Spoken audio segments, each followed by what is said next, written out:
Let me tell you something small I noticed about Marcus. It was not yelling. It was not cheating. It was not a punch. It was a sound. A tiny sound he made whenever I talked about money. Like this. Not yes, not no, just like a door closing softly. At first, I told myself, maybe it's normal. Maybe men do that. Maybe he is tired after work. Maybe I am reading too much into it. But then, it kept happening. The first time, it was on a Tuesday night. Before we continue, if you are new on my channel, please like this video and comment where you are listening from.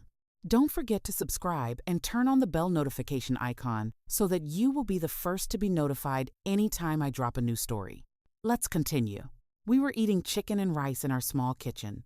The light above us was too bright, like a hospital light. Marcus was scrolling on his phone with one thumb, not really looking at me. I said, "Marcus, I got paid today." He didn't look up. He just made that sound. I smiled anyway.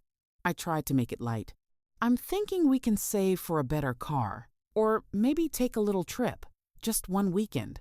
You said you wanted the beach." Marcus finally looked up, but he didn't smile. He said, "We'll see." Then he looked back down at his phone, like the conversation was already over. And I remember thinking, okay, maybe it's normal. People say, "We'll see." People scroll, but something in my chest felt tight, like a belt pulled one more hole. Because money is not just money, you know? Money is freedom. Money is options. Money is the difference between staying and leaving. And Marcus acted like my paycheck was not really mine. A few days later, it happened again. We were in the living room. The TV was on, but it was just noise. Marcus was folding a hoodie, slow, like he had all the time in the world. I said, "Hey, I'm going to switch my direct deposit to our joint account, like we talked about. You want half from each of us, right?" He stopped folding. He looked at me like I said something silly. Then he did it again, that soft door close sound. And he said, "Don't do half." I blinked. "What do you mean?" He didn't raise his voice. That was the scary part. He stayed calm, almost kind. He said, "Just put it all in the joint. It's easier." I laughed a little because I thought he was joking. "Marcus, I still need my own." He cut me off, still calm. "Tessa, we're married now." Just that. Like a final stamp. I told myself, maybe this is what marriage is. Two people becoming one, sharing everything. Maybe I'm the one being weird. But then he added one more thing. He said, "My mom always says the wife who holds her money apart is already halfway out the door." He said it like a quote, like it was wisdom from a book. And I remember my stomach dropping a little, because I didn't know his mother was inside our money talk. I hadn't even met her properly yet. That night, I lay in bed beside Marcus and stared at the ceiling.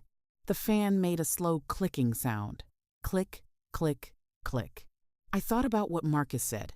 I thought about the joint account. I thought about his mother and how her words were already walking around our home, like they lived here. And I told myself again, maybe it's normal. But you know what made it not normal? It didn't stop. It started showing up everywhere. When I bought groceries, Marcus asked for the receipt. Not in a rude way. In a helpful way. He'd say, "Let me see it." And he'd hold it up like a teacher grading homework. If I bought the good brand of cereal, he'd make that sound again. Then he would say, "We don't need name brand." If I bought apples, he'd say, "My mom likes green apples better." I would say, "Okay." Because what else do you say? I started hearing my mom more than "I love you." And listen, I'm not stupid. I know people love their parents. But it felt like Marcus wasn't building a marriage with me. He was building a bridge back to her. Then came the phone calls. Every night around 9:15, Marcus would step outside to take a call. Always 9:15. At first, I thought it was his friend. Or maybe his brother, maybe a coworker. Maybe it's normal, but the pattern was too clean. Jodent Sherwufen. Every night, he would grab his phone like it was urgent. He would walk out onto our small balcony, and he would lower his voice. I could hear him through the thin glass door sometimes, but not clearly. Just pieces. Yeah, she did. No, not yet, I told her. One night, I opened the door quietly and stepped near him. I didn't want to spy. I just wanted to know. Marcus turned fast when he saw me. Too fast. His eyes were sharp for 1 second. Then he smiled. "Hey, babe," he said. Babe. He never said babe like that. He said it like a cover, like a blanket thrown over something messy. I said, "Who are you talking to every night?" Marcus didn't answer right away. He looked past me into the apartment like he was checking something. Then he said, "My mom." And he said it like it was the most normal thing on earth. I nodded slowly. "Oh, okay." Then I tried to sound casual. "What do you guys talk about?" Marcus gave me a half smile. "Just family stuff," he said. "You know, how we're doing. Life." Then he added, "She worries." I wanted to ask, worries about what? But I didn't, because something about his tone told me I was not allowed to ask. So I did what I always did back then. I swallowed the question. I went back inside, but I couldn't sleep. Because when someone talks about you like a report, when someone gives updates on you like you are a project, that's not love. That's control. And control always starts small. The next day, I tested something. Not in a dramatic way, just a small test. I said, "Marcus, I'm thinking of keeping a little savings in my own account, just for emergencies. Like if the car breaks down, or if something happens." I watched his face. He didn't look angry. He looked disappointed, like I failed him. Then there it was again. And he said, "Tessa, why are you thinking like that?" I tried to stay calm. "Because it's smart," I said. "Because life happens." Marcus leaned back in his chair, and he said something that sounded simple, but felt like a chain. He said, "In this house, my mother is final authority." I stared at him. "What?" He repeated it, slower, like I didn't hear. "In this house," he said, "my mother is final authority." My mouth went dry. I laughed once, because I thought maybe it was a joke. But Marcus didn't laugh. He just looked at me like I was supposed to say yes, like I was supposed to bow my head and accept it. I said, "Marcus, your mother doesn't live here." He shrugged. "She raised me," he said. "She knows what a good wife looks like." The room felt smaller. The air felt thick, like someone put a pillow over the windows. I looked at the sink. I looked at the dishes. I looked at my hands. And I realized something that scared me. Marcus wasn't asking for teamwork. He was asking for submission. And he used a pretty word to cover it. Respect. That night, it got worse in a quiet way. Marcus came home with a list. A real list. On paper. He put it on the counter like it was normal. He said, "Mom wrote down what we need to do going forward, so we can run our home right." I stared at the paper. It had neat handwriting, his mother's handwriting.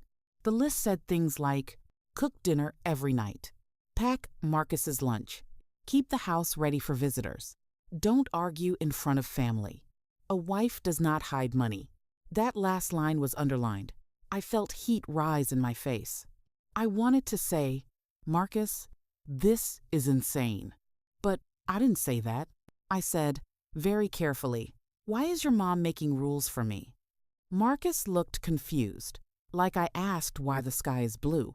He said, "Because she knows better." Then he said, "And because you're part of us now. Part of us. Not part of me. Not my partner. Us. Like I married a group. Like I signed up for a system." I picked up the paper. My fingers shook a little. I said, "Marcus, are you serious?" He made the sound again. And he said, "Tessa, don't make this hard." I stared at him.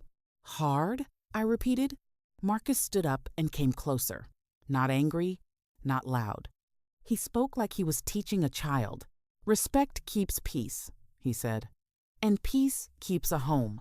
Then he added, "If you fight my mom, you fight me." There it was. Not a scream. Not a threat with fists. A threat with loyalty. And it hit me right there in my chest. Marcus was not choosing me. He had already chosen his mother. I was just being fitted into their life. I told myself, maybe it's still normal. Maybe I'm overreacting. Maybe it will get better once they get used to me. So I tried to be good. I cooked more. I cleaned more. I even started putting more money in the joint account just to stop the tension. But the more I gave, the more they took. And Marcus kept doing that strange little thing, that tiny like a stamp, like approval or disapproval, like I was being trained. Then, one Saturday morning, Marcus did something that made my skin go cold. He took my phone, not snatched, not violent. He just held his hand out and said, "Let me see your banking app." I laughed because I thought he was joking again. But he didn't smile. I said, "Why?" He said, "Mom wants to make sure we're doing it right." I stared at his hand. Then I stared at his face. And in that moment, I saw it clearly. This wasn't about money. This was about ownership. Because if someone can see your money, they can control your choices.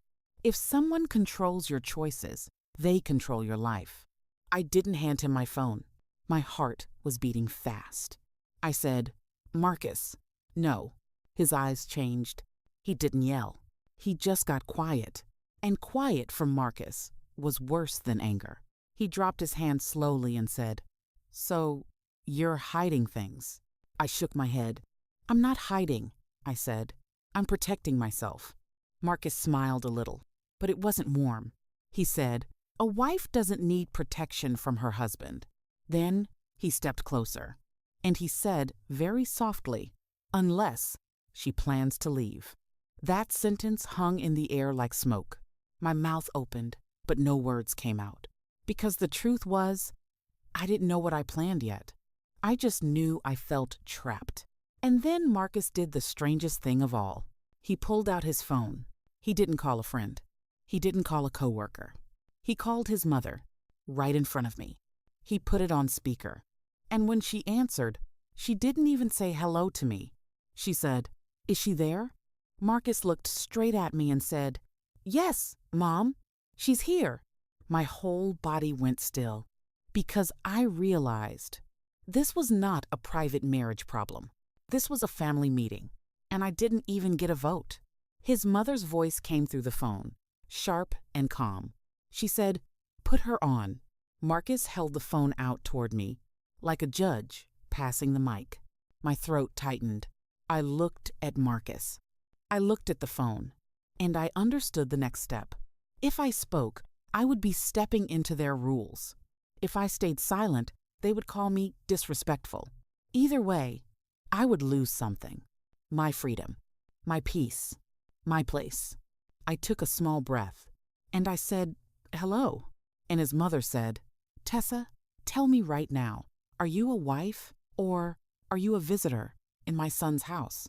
My stomach dropped because I knew whatever I said next would change everything. And Marcus was watching my face like he was waiting to see what kind of woman I really was. I opened my mouth to answer, and that's where Chapter 1 ends.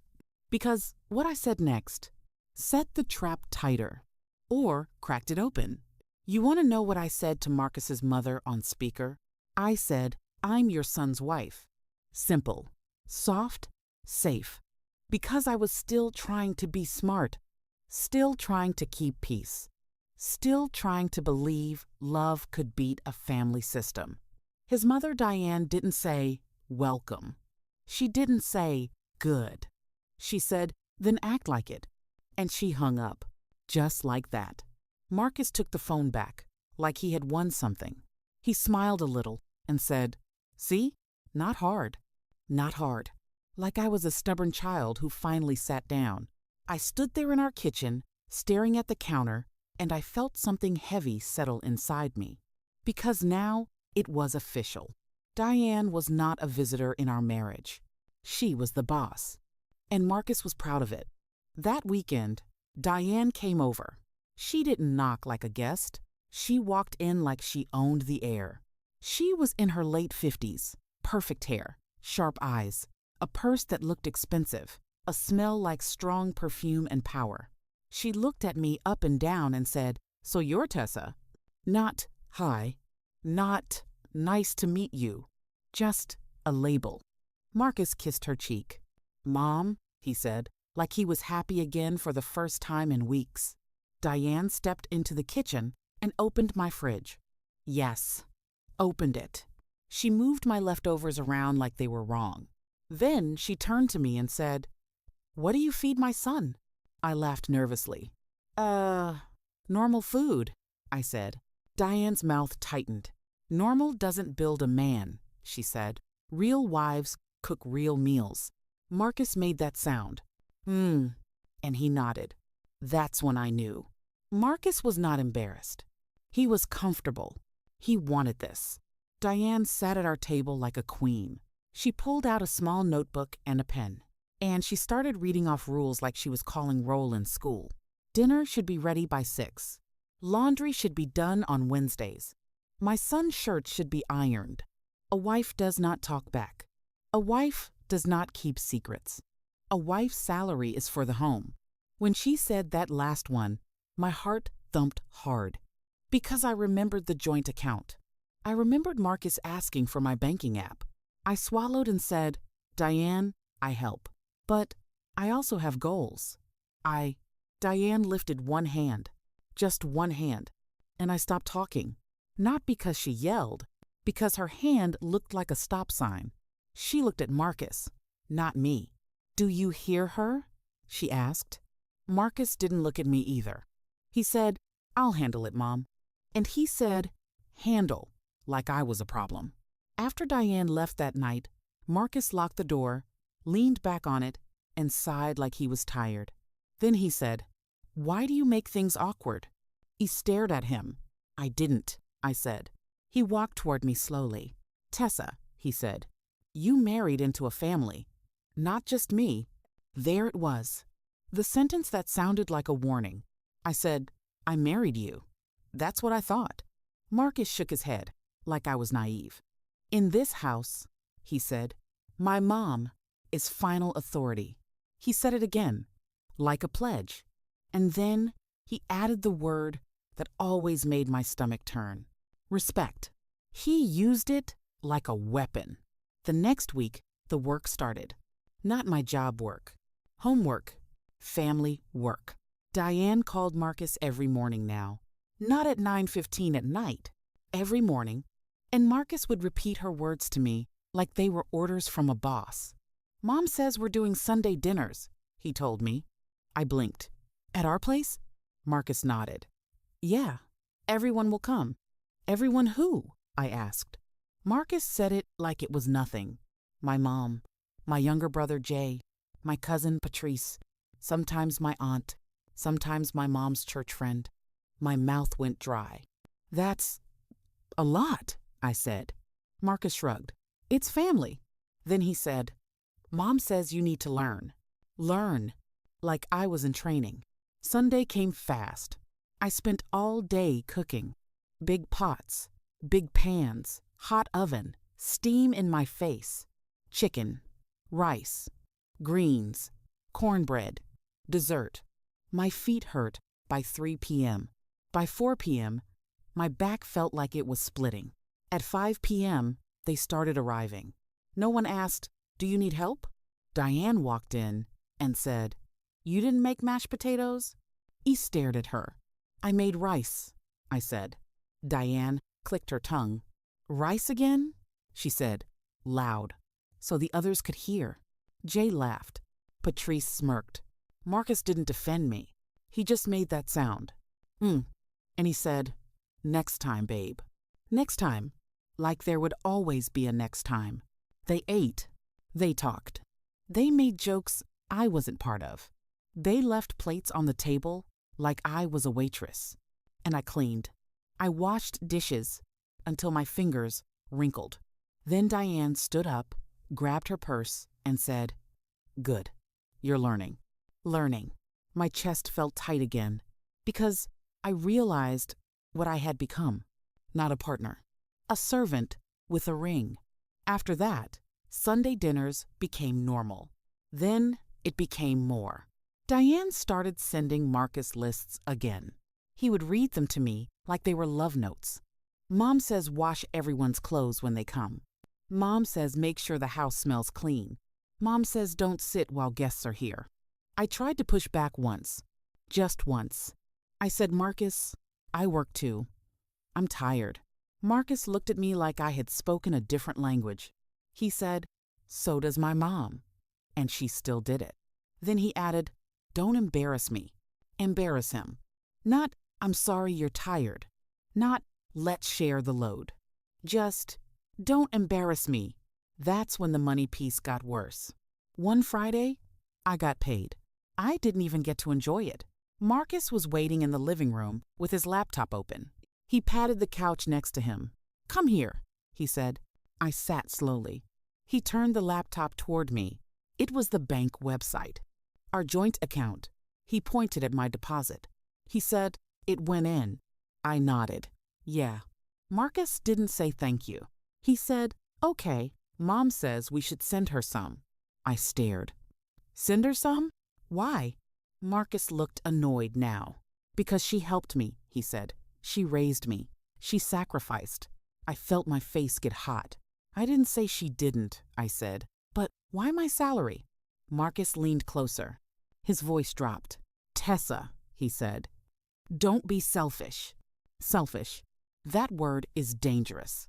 Because once they call you selfish, they can take anything and say you deserve it.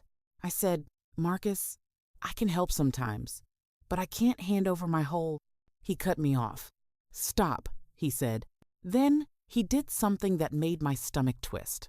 He reached for my purse. My purse was on the floor near the couch. He picked it up. He said, "Give me your debit card." I froze. "Marcus," I said. "No." He kept his hand out. His face was calm again, like I was the one making drama. He said, "We're married." I whispered, "That doesn't mean you own me." Marcus's eyes sharpened, and he said, "My mom was right." That sentence felt like a slap. I said, "What do you mean?" Marcus said, "She said you would fight this." Fight this. Like keeping my money was an attack. I stood up. My legs were shaking. I said, "Marcus, I'm your wife, not your employee." He stood too. He stepped closer, and then he said the line that made the air leave my lungs. He said, "Then prove your family." I stared at him. "How?" Marcus lifted my purse slightly. He said, "Card." Now, I looked at his hand. I looked at my purse, and I felt something change inside me. A small click, like a lock opening. Because love doesn't demand your card. Love doesn't report you to a mother. Love doesn't turn your paycheck into a family tax. I took a slow breath, and I did hand him the card. Yes, but not because he won, because in my head, a new thought was growing. A quiet, cold thought. If I can hand it over, I can also take it back.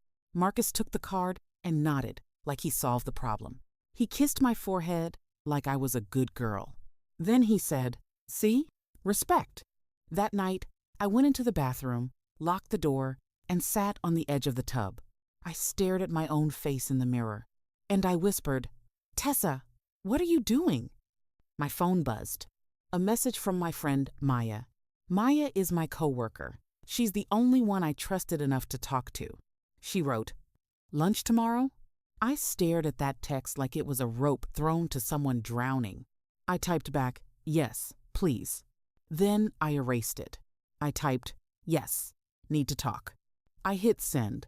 My hands were shaking because even texting "need to talk" felt like disloyalty in that house. The next day at lunch, I met Maya in a small cafe near my job.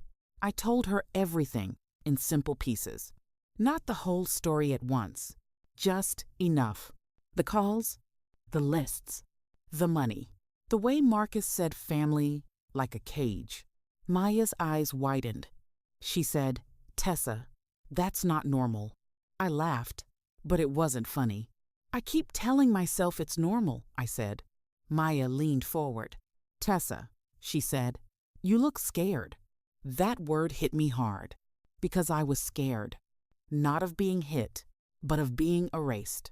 Maya said, "Do you have your own account still?" I hesitated. Then I said, "A small one." I didn't close it. Maya nodded slowly. "Good," she said. "Keep it. Don't tell him. And if you ever need a place..." She didn't finish the sentence. She didn't need to. I went back home that day feeling two things at the same time: guilt and hope. That night, Marcus announced something like, it was good news. He said, "Mom's coming next weekend." I didn't look up from the sink. I said, "Okay." Marcus added, "And my aunt is bringing friends." Friends. So now strangers, too. He smiled like he was proud. "It's going to be a proper gathering," he said. "Mom wants to show you off." Show me off. Like a trained dog. My stomach rolled, but I stayed quiet. Because I was learning a new skill. Not cooking. Not cleaning. Not respect. I was learning how to hide my real thoughts. How to smile while planning. How to act normal while building a door. And then, my body started breaking. It began with a sore throat. Then chills. Then a heavy head. Like my brain was full of wet sand. I told Marcus one morning, "I don't feel good." Marcus didn't touch my forehead. He didn't say, "Rest." He said, "Take something. Mom's coming this weekend." I swallowed. "Marcus," I said, "I might be sick." Marcus shrugged. He said, "My mom doesn't cancel." That night, I was shivering under a blanket on the couch. I could barely keep my eyes open. Marcus stood over me with his phone in hand. He said, "Mom says you should still cook." Sickness doesn't stop duty. I stared at him, half awake. I said, "Marcus, I can't." Marcus made that sound again. And he said, "Don't start, Tessa." Then he walked to the kitchen and turned on the light. Bright, harsh. He looked back at me and said, "Get up. We need to plan the menu." My throat felt like fire. My eyes burned. And in my head, that key moment you were promised, it started walking closer. Not yet, but close. I pulled the blanket tighter and whispered, "Please." Marcus didn't hear me. Or he heard and didn't care. His phone buzzed. He answered. "Yeah, Mom," he said. "She's right here." Then he looked at me, and his face went flat. He said, "She wants to talk to you." He put the phone on speaker again, and Diane's voice filled the room. Cold, calm, certain. She said, "Tessa, tell me you will be ready, because I'm bringing guests, and you will not embarrass my family." I stared at the ceiling, my body shaking, my lips dry, and I realized something that made my heart go quiet. They weren't going to stop. Not until I disappeared, and I hadn't told anyone my plan yet. Not even Maya, because the plan was still forming. But now, lying there sick, I heard myself think it in one clean sentence. I am not going to fight them. I am going to leave them. Marcus leaned closer, waiting for my answer. The phone stayed on speaker. Diane waited too. The whole house felt like it was holding its breath. And chapter 2 ends right here. Because my next words decide if I become their servant forever, or if I start my quiet escape. You want to know what I told Diane while I was sick on that couch? I said, "Yes, I'll be ready." My voice sounded normal, calm, obedient. Marcus relaxed right away.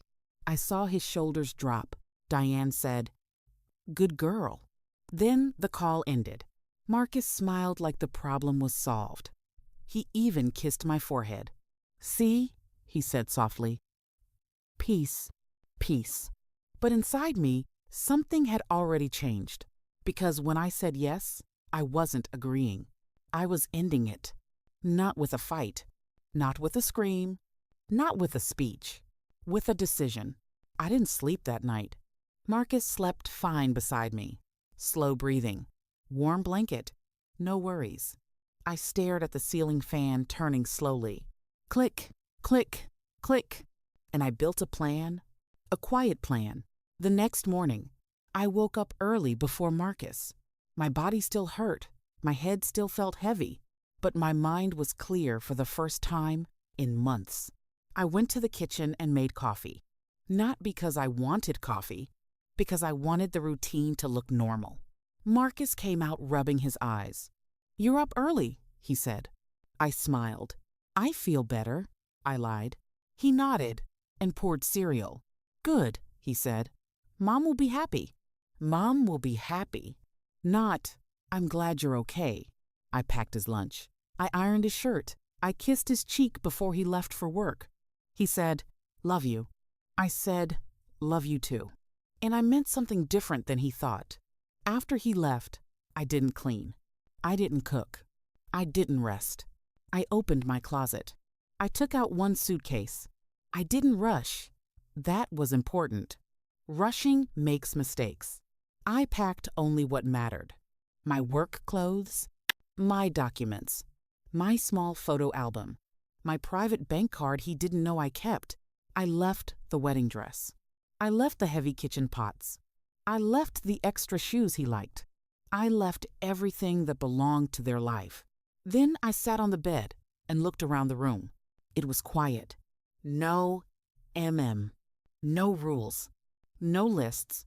For the first time, I could hear my own breathing. My phone buzzed. "Maya, are you okay?" I stared at the message for a long time. Then I typed, "Can I stay with you?" She replied in less than 10 seconds. "Yes, come now." I didn't cry. That surprised me. I thought I would cry, but I felt light. I wrote one note, just one sentence. I placed it on the kitchen counter. Not angry, not long, just truth. Then I locked the door behind me. I didn't slam it. I didn't look back. I just walked to my car, put the suitcase in the trunk, and drove away. No argument. No final talk. No permission. I disappeared. 2 hours later, Marcus called me. I didn't answer. He called again and again. Then came the texts. "Where are you? Are you at work? Why are you not answering?" I stayed silent. Then came the one message I knew would come. "Mom is here. Guests are coming. Answer me." I still said nothing, because silence was my answer now.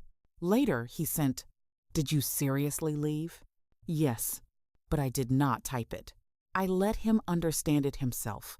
That night, at Maya's apartment, I finally slept. No lists.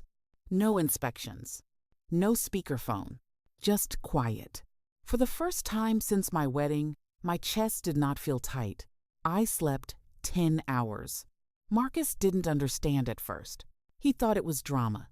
He thought I would come back after I calmed down. He kept texting for days. Angry messages. Then confused messages. Then softer messages. "Let's talk. You're overreacting. We can fix this. Mom is upset." Still about his mom, not about me. I didn't reply. 1 week passed. Then 2. Then something changed. Sunday came again. But there was no dinner. Because Diane didn't cook. Jay didn't cook. Patrice didn't cook. They waited for someone who wasn't there. Marcus tried once. He burned the chicken. The house smelled like smoke. Guests stopped coming. The laundry piled up. His shirts wrinkled. No one ironed them. No one packed his lunch. No one smiled and kept the peace. And Marcus discovered something simple. Respect cannot be forced. Care cannot be ordered. Love cannot be supervised. 2 months later, Marcus showed up at Maya's apartment. I didn't expect that. I opened the door, and he looked smaller, not physically, but inside, his hair messy, his eyes tired. He held flowers, not expensive flowers, gas station flowers. He said my name softly. Tessa. I didn't invite him in. We stood in the hallway. He looked at me like he finally saw me. I didn't understand, he said. I didn't answer. He continued. I thought respect meant agreement, he said. I thought family meant control. His voice shook. Mom keeps telling me you were wrong, he said. But the house, it feels empty. He looked down. No one laughs, he said quietly. No one cares if I eat. No one waits for me. No one waits for me. Then he said the sentence he had never said before. I miss you. Not what you did. You. I felt tears for the first time because I waited months to hear that. Marcus looked at the floor. I made you serve my family, he whispered. I never served our marriage. Silence filled the hallway. Then he asked softly, Can you come back? I took a slow breath. My heart hurt, but it was clear. I shook my head gently. No, Marcus. He looked up fast. Why? I spoke calmly. Because you loved what I gave, I said, not who I was. He opened his mouth, but I continued. You said I married your family, I told him, but I needed a husband. His eyes filled with water. I handed him the copy of the note I left on the counter. The one sentence. He read it, and his shoulders dropped. The note said, I was a wife in your house, but a stranger in your heart. Marcus finally understood. Love is not obedience. Love is choosing someone even when your family disagrees. And he had chosen too late. He nodded slowly. I'm sorry, he whispered. I believed him, but sorry does not rebuild a life. He left the flowers by the door and walked away. I closed the door softly. No anger, no victory, just peace. I sat down on Maya's couch and breathed. For the first time, I belonged to myself again. And that was the day Marcus finally learned what love meant. The day he lost the woman his mother could never replace. Comment Part 2.